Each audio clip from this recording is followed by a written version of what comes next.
Better late than never, I guess.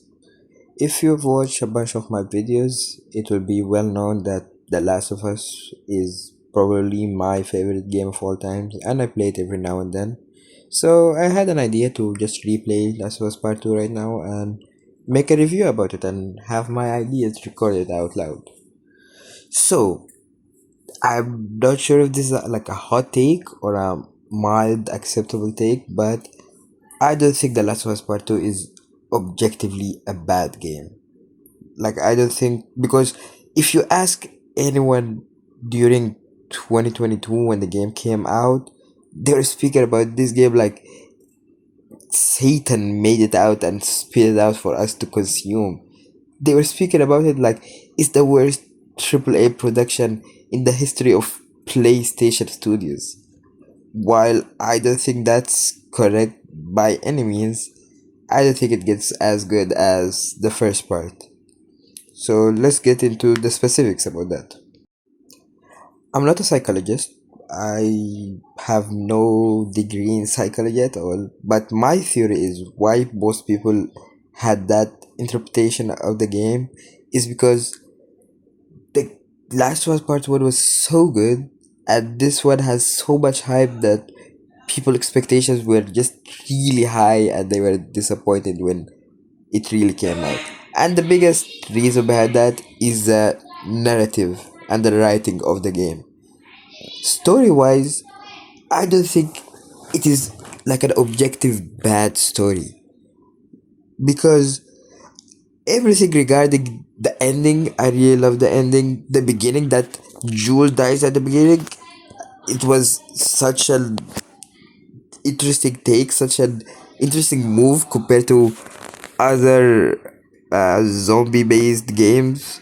Like the death of a main character at the beginning is what pushing you to go through the game is really interesting, something that I really appreciated and want me to be more interested in the early part of where is she gonna do, how far is she gonna go, and you can see that by how deadly and brutal she is by killing everyone and everything on its way just to reach to Abby and have our revenge on her. And after this interesting, really fun 6 or 8 hours, I'm not sure, I think it's 8 to 10 hours. After all of this time, we get to the climax of Abby catching us and almost killing us, and then bam, they stop it, and then we start another 6 to 8 hours of a story that, with all due respect, no one is interested in. I understand that the writers want you to understand that, oh, there is no difference between Abby and Ellie, where, oh, everyone just is so interested in revenge, and there is no good guy, no bad guy in this story. Everyone is equally as moral as each other. But that's not the method. The order is just not very interesting at all. And I don't objectively hate the Abby part. For me personally, the Abby half of the game, gameplay wise, is the most fun. It is obvious that the gameplay of Abby is more action based, less stealth compared to Ellie's part.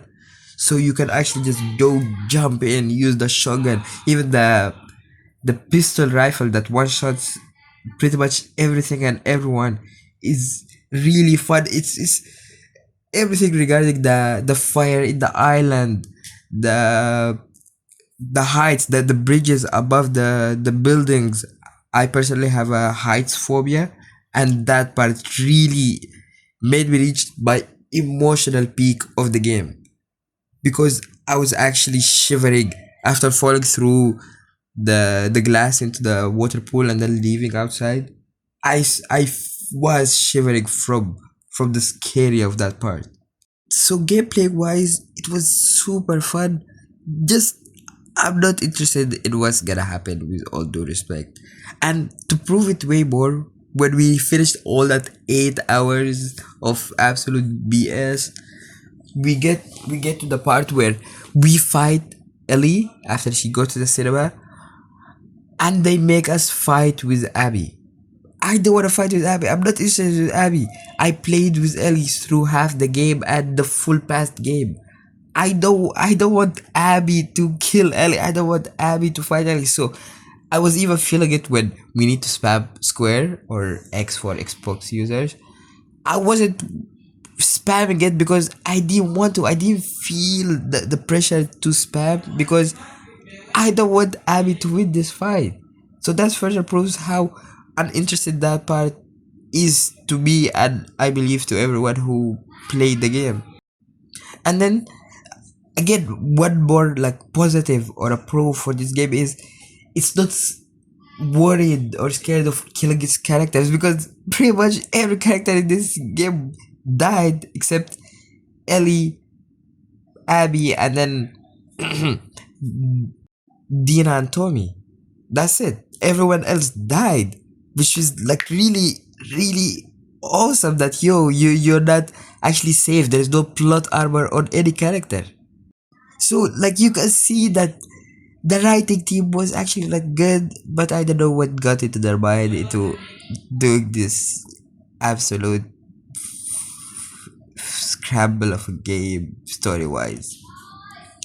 One other thing is, I don't know, I've never heard anyone speak about this part, but after that cinema sequence, we had that 2 extra hours at the end so that Ellie returns back to Abby in Santa Barbara and then she fights her for one last time and then leaves her. By the way, I like that ending that Ellie goes back, fights Abby, but then leaves her. Like the idea of Abby not killing, of Ellie not killing Abby is like probably for me the best ending, because any character dying in that case would be extremely stupid, especially if Abby killed Ellie. If Abby killed Ellie, that would have been an absolute disaster to the game. But what I hated about that part is the game gave you a feeling of the game ended when we returned back to the farm and we had our kid.